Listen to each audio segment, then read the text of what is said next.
Hello everyone, my name is Ansh and I'm back with another tricky math question which we'll have lots of fun solving.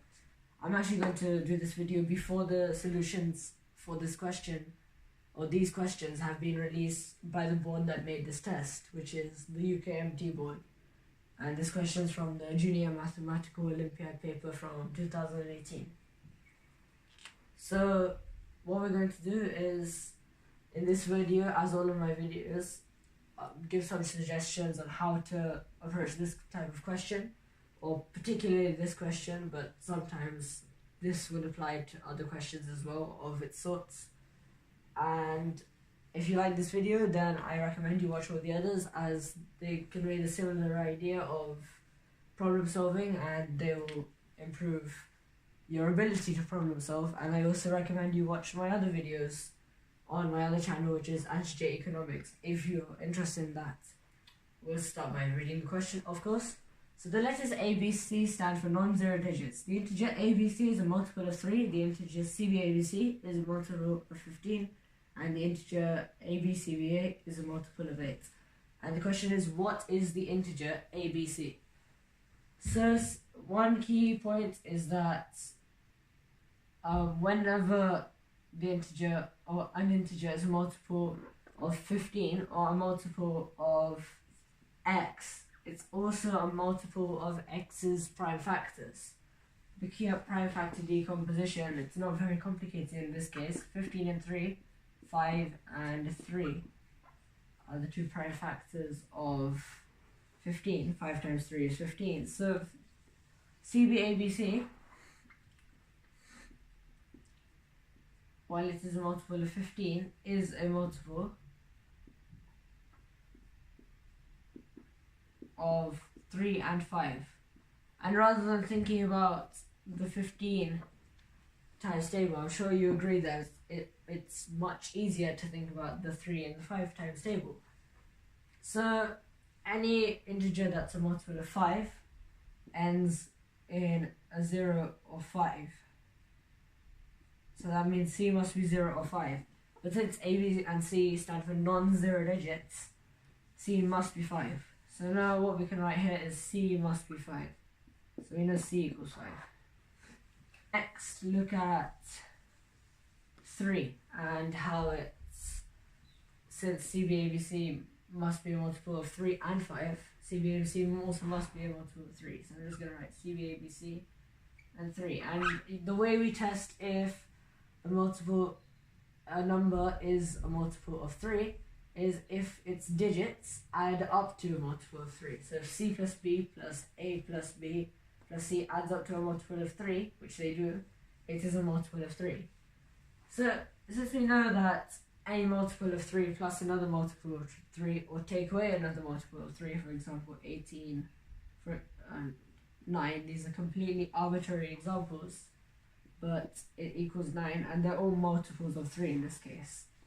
And you could try it out for yourself, but it works. And what you need to notice here is that CBABC being a multiple of 3, and since ABC is also a multiple of 3, so you know that C plus B plus A plus B plus C is a multiple of 3, minus A plus B plus C is also a multiple of 3, and that equals C plus B, and C plus B is also a multiple of 3. And we can just show that C plus A plus B plus C minus A minus B minus C, and those cancel out. And C plus B is what we're left with. And C plus B is also a multiple of 3. So you know C plus B must be a multiple of 3.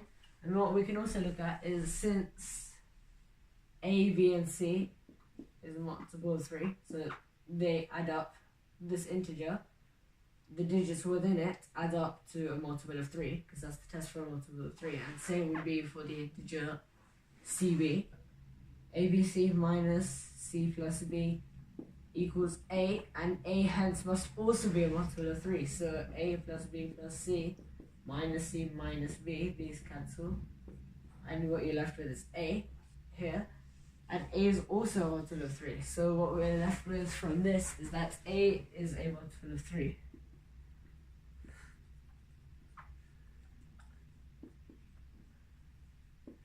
And since we know all multiples of 8 are even, and all even numbers end in an even, all even integers end in an even number, so A must be even also, and A must be also a multiple of 3, as we've proved here. And the only digit which is a multiple of 2 and 3 is 6. So now we've got is that A must be 6. And what we've got in the middle is, now what we need to see is we can substitute the values that would work, and since A plus B plus C has to add up to a multiple of 3, so if A plus C is 11, C equals 11, so B can be 1, and then A plus B plus C will be 12, which is a multiple of 3. B can be 4, and A plus B plus C will be 15. B can be 7, and A plus B plus C will be 18. And B can be either 1, 4, or 7, and these are all the multiples of 3 that A, B, C can total. A plus B plus C can total. So what we have now is B equals either 1, 4, or 7, and we can substitute these values into all of these, and we can start with 15 because, or we could also do it with 8 because it only works for one of them with both of them. But CBABC, if you make it the digit 5, 1, 6, 5, 1, 6, 1, 5, with B being 1, it's not divisible by 15, so we'll put divisible, I'll put by 15. We've got no, to be a multiple of 15 it has to be divisible to give a whole number. So 5, 4, 6, 4, 5, making B 4, it also doesn't give us a whole number, whereas 5, 7, 6, 7, 5 is divisible by 15. So 15, so the digit CBABC when A is 6, B is 7, and C is 5 is a multiple of 15, and the integer ABCBA where A is 6, B is 7, C is 5 is a multiple of 8, and the integer ABC is a multiple of 3. What we then get is that the integer ABC is therefore ABC is 6, 7, 5. So I hope you enjoyed this video, and thank you.